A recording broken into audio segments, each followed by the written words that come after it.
स्वागत है आपका self study with Kiran Yadav 82 के यूट्यूब चैनल पर। ये वीडियो स्पेशली EMRS के TGT और PGT पोस्ट के कैंडिडेट्स के लिए है जिन्होंने TGT और PGT का जो है फॉर्म फिल किया है।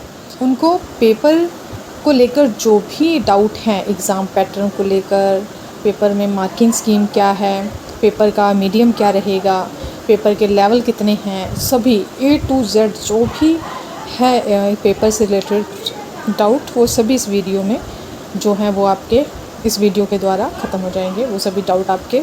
तो वीडियो को एंड तक ज़रूर देखना। तो EMRS वैकेंसी 2025 ये जो पेपर है ये 2 लेवल पर होगा, ठीक है। एक होगा टायर 1, दूसरा होगा टायर 2। टायर 1 जो पेपर है वो कॉमन पेपर है, ये क्वालिफाइंग नेचर का पेपर है। और टायर 2 जो है ये हमारा सब्जेक्टिव पेपर रहेगा। जिस भी सब्जेक्ट के पोस्ट के लिए आपने अप्लाई किया है ये उस सब्जेक्ट से जुड़ा हुआ होगा टायर 2 का पेपर, ठीक है। 2 लेवल पर पेपर होगा, टायर 1 टायर 2, ये आप समझ गए ना। अभी टायर 2 को हम साइड पे रखते हैं एक बार, और अभी हम सिर्फ बात करेंगे टायर 1 की, ठीक है। और सबसे पहले मैं आपको बता दूं कि ये जो पेपर है EMRS का, इसमें नेगेटिव मार्किंग रहेगी 1/3 की, यानी कि 1/3 की जो है नेगेटिव मार्किंग है। और ये नेगेटिव मार्किंग जो है ये सिर्फ़ और सिर्फ MCQ बेस्ड जो क्वेश्चन है, यानी कि टायर 1 में पूरी तरह से लागू होगा। और जो टायर 2 है जो कि हमारा सब्जेक्टिव पेपर है, उसमें 40 मार्क्स का जो पेपर है वो MCQ बेस्ड आएगा, और जो बाकी 15 क्वेश्चन रहेंगे वो डिस्क्रिप्टिव रहेंगे। तो सिर्फ इस पे ये नहीं लगेगा, नेगेटिव मार्किंग का ये जो मार्किंग स्कीम है इस पे नहीं लगेगी, और जितने भी MCQ क्वेश्चन है सिर्फ उन्हीं पर ये नेगेटिव मार्किंग जो है वो अप्लाई होगी, ठीक है। इतना समझ गए आप। चलिए अब आगे बढ़ते हैं। नेगेटिव मार्किंग मैंने आपको बता दी कि कितने पे किस किस क्वेश्चन पर लगेगी। जो MCQ बेस्ड रहेंगे, यानी कि ऑब्जेक्टिव टाइप जितने क्वेश्चन रहेंगे पेपर में, उन सब पे नेगेटिव मार्किंग लगेगी। टायर 2 के पार्ट जो 2 रहेगा डिस्क्रिप्टिव वाला, उस पर नेगेटिव मार्किंग नहीं लगेगी। अब बात करते हैं टायर 1 की। ये ध्यान से देखिएगा। टायर 1 जो है इसमें 2 पार्ट हैं। एक है लैंग्वेज कॉम्पिटेंसी टेस्ट, दूसरा है कॉमन पेपर, ठीक है, जो कि मेन पेपर है इसका। जो लैंग्वेज कॉम्पिटेंसी है ये 30 मार्क्स का आएगा। और हाँ, यहाँ पे ध्यान से सुनिए, PGT के अगर बच्चे देख रहे हैं इस वीडियो को, तो PGT में सिर्फ और सिर्फ 20 मार्क्स का आएगा, ठीक है। PGT के लिए सिर्फ 20 मार्क्स का रहेगा लैंग्वेज कॉम्पिटेंसी टेस्ट, और जो TGT के बच्चे हैं, स्टूडेंट हैं, उनके लिए रहेगा 30 मार्क्स का, ठीक है। समझ गए। बस PGT के लिए बस इतना सा ही अंतर है, बाकी paper pattern ditto same to same ही है TGT और PGT का। अब देखते हैं कि जो टायर 1 है उसमें दो पार्ट रहेंगे, ठीक है। पार्ट 1 जो है जिसको हम लैंग्वेज कॉम्पिटेंसी कह रहे हैं, इसमें क्या है, 3 लैंग्वेज रहेंगी। एक रहेगा जनरल इंग्लिश, एक रहेगी जनरल हिंदी, और एक रहेगी रीजनल लैंग्वेज। जब आपने फॉर्म भर रहे थे तब आपको एक ऑप्शन मिलती है अप्लाई फॉर वाले सेक्शन में। अप्लाई फॉर वाले सेक्शन में आपको एक ऑप्शन मिलेगी लैंग्वेज कॉम्पिटेंसी ऑप्शन, ठीक है। तो वो जो लैंग्वेज कॉम्पिटेंसी ऑप्शन है वो इसी का ऑप्शन है, ठीक है। यानी कि 2 लैंग्वेज हमें EMRS ने सिलेक्ट करके दी है कि हाँ भाई 2 हमने दी है, जनरल इंग्लिश और जनरल हिंदी, ये सभी ने करनी ही करनी है। चलो कोई बात नहीं, कह रहे हैं ठीक है, एक आपको हम दे देते हैं, आप अपनी मर्जी से सिलेक्ट कर लो। तो ये जो रीजनल लैंग्वेज है ये 10 नंबर के लिए हमने सिलेक्ट करनी है, जो आपको आती है, आपने पढ़ी हुई है अच्छे से। और हाँ, ध्यान रखना, ये जो पेपर है ये बहुत ही इम्पोर्टेंट है। इसको जो ये सिलेक्ट करेंगे आप रीजनल लैंग्वेज, इसको बहुत ही ध्यान से सिलेक्ट कीजिएगा। क्यों, वो मैं बताती हूँ क्यों। वो इसलिए क्योंकि ये जो हमारा पेपर है ये वाला कॉमन पेपर, टायर 1 में 2 पार्ट है ना, अभी मैंने आपको बताया कि टायर 1 में 2 पार्ट हैं। एक है लैंग्वेज कॉम्पिटेंसी वाला पार्ट, एक है कॉमन प्रिलिमिनरी जो है मेन जो है वो वाला पार्ट है। तो ये जो कॉमन पेपर है, ये वाला कॉमन पेपर, ये चेक कैसे होगा, ये इसके बेस पर चेक होगा, इसके आधार पर ये चेक होगा। अगर इसमें आप फेल हो जाते हो तो ये पेपर चेक ही नहीं होगा। तो इसलिए इसमें से 40% नंबर लाने ज़रूरी हैं। यानी कि ये 30 नंबर का है ना पेपर लैंग्वेज कॉम्पिटेंसी का, 10 इंग्लिश के, 10 हिंदी के और 10 वो जो आपने चूज़ की है अपनी पसंद से। ठीक है, इसमें 20 भाषाएं हैं, उसमें से आपने चूज़ करनी है। इंग्लिश और हिंदी भी है। अगर आपको बोडो, डोगरी, संथाली ये सब वाली नहीं आती हैं क्षेत्रीय भाषा, तो आप हिंदी और इंग्लिश में से भी चूज़ कर सकते हो। ठीक है, अब इसमें से क्या है, आपने 40% मार्क्स लाने हैं, तभी आपका ये जो पेपर है ये चेक होगा। और इसके जो मार्क्स हैं ये सिर्फ और सिर्फ 40% के लिए ही है। ये जो 40% आपने ला लिए, 40% आपके आ गए, बस इसका ये मतलब है इस पेपर का कि आपके 40% आ गए हैं। ठीक है, इस पेपर का अब काम ख़त्म। इस पेपर का यहीं पे काम ख़त्म हो जाता है। अगर आपने 40% ला लिए हैं, वो चेक करेंगे तो इस पेपर का काम ख़त्म हो गया। अब ये है मेन पेपर 100 मार्क्स वाला। ठीक है, ये 100 मार्क्स वाला पेपर जो है ये इसमें 40% आ गए तो ये पेपर चेक होगा, है ना। तो अब इस पेपर का काम ख़त्म हो गया। ये मैं इसलिए कह रही थी कि सही सिलेक्ट करते वक्त ध्यान रखना, क्योंकि नेगेटिव मार्किंग है। आपको मैंने पहले ही बता दिया 1/3 की नेगेटिव मार्किंग है और आपको 30 में से 12 नंबर जो हैं लाने ज़रूरी हैं, तभी जो है पेपर चेक होगा।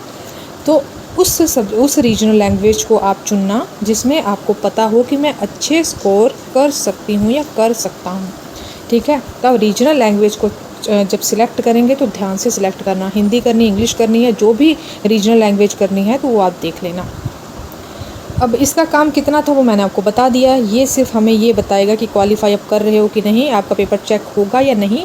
ये वाला पेपर बस ये डिसाइड करेगा। उसके बाद इसका काम जो है वो ख़त्म हो जाएगा। इसका काम ख़त्म हो जाएगा तो इनको अब रखते हैं साइड पर। मान लीजिए आपने 40% ले लिए हैं। अब लैंग्वेज कॉम्पिटेंसी टेस्ट का जो है ये काम ख़त्म हो गया। अब हम आएंगे इस पेपर पर, 100 मार्क्स का जो पेपर है इस पे आएंगे, तब ये चेक होगा। ये जो 100 मार्क्स का पेपर है टायर 1 का पार्ट 2 जो है। और हाँ, एक और बात बता दूँ, ये जो दोनों पार्ट हैं ये एक ही शिफ्ट में होंगे, एक ही साथ पेपर में ये दोनों दिए रहेंगे। ठीक है, बस चेक पे सबसे पहले ये होगा, ये डिसाइड करेगा कि ये चेक होगा कि नहीं होगा, बस ये बात है। ठीक है, ये आप समझ गए। अब इस पेपर की हम बात कर रहे थे, तो ये जो कॉमन पेपर है इसमें रहेगी जनरल अवेयरनेस से 10 क्वेश्चन पूछे जाएंगे आपको, और रीजनिंग एबिलिटी से 15 क्वेश्चन रहेंगे, नॉलेज ऑफ आईसीटी से 15 क्वेश्चन रहेंगे, टीचिंग एप्टीट्यूड से 30 क्वेश्चन रहेंगे, और डोमेन नॉलेज क्या है इसमें 2 पार्ट दिए हुए हैं। पार्ट 1 जो है इसमें एक्सपेरिएंशियल एक्टिविटी बेस्ड पैडागोजी रहेगी, और केस स्टडी बेस्ड क्वेश्चन रहेंगे। कितने पूछे जाएंगे? 20 क्वेश्चन पूछे जाएंगे। और पार्ट बी इसी में एनईपी 2020 से 10 क्वेश्चन पूछे जाएंगे। एक क्वेश्चन के 1 मार्क्स हैं पूरे पेपर में। ठीक है, नेगेटिव मार्किंग मैंने आपको बताई दी है किस पे लगेगी, जो एमसीक्यू बेस्ड क्वेश्चन रहेंगे उन्हीं पर लगेगी। अब बात करते हैं, ये आप समझ गए टायर 1 का क्या पूरा क्या फंडा है वो आप समझ गए। अभी हम जब आप अब क्या है कि ये पेपर जब आपने दे दिया, ये पेपर हो गया आपका, उसके बाद क्या होगा, परफॉर्मेंस के बेस पर इसमें से ये जो पेपर आपने दिया है ये वाला, इसमें से 1:10 के रेशो में बच्चों को शॉर्ट लिस्ट किया जाएगा। किसके लिए? चलिए चलते हैं अपने टाइप 2 के पेपर पर। इसके लिए जो हमारा सब्जेक्टिव पेपर है इसके लिए हमें 1:10 के रेशो में शॉर्ट लिस्ट किया जाएगा। ठीक है, इसमें क्या है, जो सब्जेक्टिव ये पूरी तरह से हमारे सब्जेक्ट पे से जुड़ा रहेगा। और हाँ, डोमेन नॉलेज में मैंने आपको एक चीज़ नहीं बताई, ये जो डोमेन नॉलेज पार्ट 1 पार्ट 2 है ना, ये आपके सब्जेक्ट स्पेसिफिक से पूछे जाएंगे। ये जो है आपके सब्जेक्ट स्पेसिफिक से जुड़ा हुआ रहेगा, उससे पूछे जाएंगे। जो भी आपका सब्जेक्ट है उससे रिलेटेड इसमें पैडागोजी रहेगी और केस स्टडी बेस्ड क्वेश्चन रहेंगे। चलिए अब टायर 2 की हम बात कर रहे थे, तो टायर 2 में क्या है, 40 क्वेश्चन रहेंगे एमसीक्यू बेस्ड, यानी कि इसमें नेगेटिव मार्किंग लगेगी, और 15 क्वेश्चन रहेंगे डिस्क्रिप्टिव। डिस्क्रिप्टिव का अर्थ है कि आपको वहाँ पे विस्तार से उत्तर उसका देना है। क्वेश्चन जैसे हम अभी तक स्कूल कॉलेज में करते आए हैं ना, प्रश्न रहता है उसका हम विस्तार से आंसर देते थे, उसी तरह से ये रहेंगे। इसमें क्वेश्चन रहेंगे जिनके हमने उत्तर देने हैं लिखकर, तो ये है डिस्क्रिप्टिव। इसमें रहेंगे 15 क्वेश्चन। एक क्वेश्चन जो है वो है 4 मार्क्स का। इस हिसाब से जो ये पेपर है हमारा डिस्क्रिप्टिव वाला पार्ट जो है ये 60 मार्क्स का रहेगा। एमसीक्यू रहेंगे 40 और 60 नंबर का ये रहेगा, तो टोटल कितने का हो गया, 100 मार्क्स का।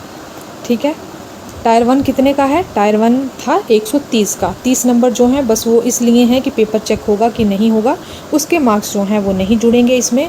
तो ये भी टायर 1 जो है मेन पेपर भी 100 मार्क्स का हो गया, और जो हमारा टायर 2 का पेपर है वो भी 100 नंबर का हो गया इस प्रकार से। ठीक है, टाइमिंग मैंने बताई कि नहीं अभी आपको? हाँ, टाइमिंग जो टायर 1 का पेपर है इसकी टाइमिंग है 2.5 घंटे मिलेंगे आपको, 2.5 आवर्स।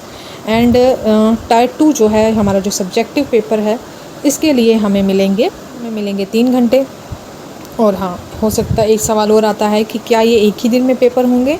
नहीं, ये अलग अलग होंगे, क्योंकि इसकी जो है ये इसका रिज़ल्ट आएगा तब हमें पता चलेगा कि कितने बच्चे सिलेक्ट हुए हैं टायर 2 के लिए। तब उसके बाद इसकी पेपर की डेट शीट अलग से आएगी। ये पेपर अलग दिन होगा, जो हमारा टायर 2 का पेपर है ये अलग डे पर होगा। तो इस तरह से ये था हमारा पूरा एग्ज़ाम पैटर्न, ठीक है, EMRS का। TGT और PGT में अंतर क्या है वो मैंने आपको बता दिया है। वो अंतर कौन सा था? एक ही है, रीजनल लैंग्वेज का। ये सिर्फ TGT के लिए है, PGT वालों के लिए नहीं है। PGT वाले क्या है, उनको लेने हैं 20 में से 8 मार्क्स बस, बाकी रूल सेम ही है। ये पेपर चेक होगा किस पे? वो डिपेंड करता है पूरी तरह से लैंग्वेज कॉम्पिटेंसी टेस्ट पर। और हाँ, एक बात और, जो आपकी मेरिट बनेगी वो इन पेपरों से नहीं बनेगी, टायर 1 के पेपर से। टायर 1 का पेपर जो है बस वो हमें ये उससे ये होगा कि हम टायर 2 के लिए सिलेक्ट हुए हैं या नहीं हुए हैं। फिर हमारे लैंग्वेज कॉम्पिटेंसी का काम ख़त्म हो जाएगा, हमारे इनका टायर 1 का जो कॉमन पेपर है इसका भी काम ख़त्म हो जाएगा। फिर बचता है ये पेपर टायर 2 का। टायर 2 के पेपर से ही हमारी जो है मेरिट लिस्ट बनेगी। इसकी परफॉर्मेंस के हिसाब से मेरिट लिस्ट बनेगी, जिस हिसाब के मार्क्स रहेंगे बच्चों के उस हिसाब से ये मेरिट लिस्ट बनेगी, ठीक है। तो ये था एग्ज़ाम पैटर्न। जितने भी डाउट हैं वो मैंने क्लियर करने की कोशिश की है इस वीडियो में आपके। बाकी यही है एग्ज़ाम पैटर्न, ठीक है। मिलते हैं नेक्स्ट वीडियो में। Thank you.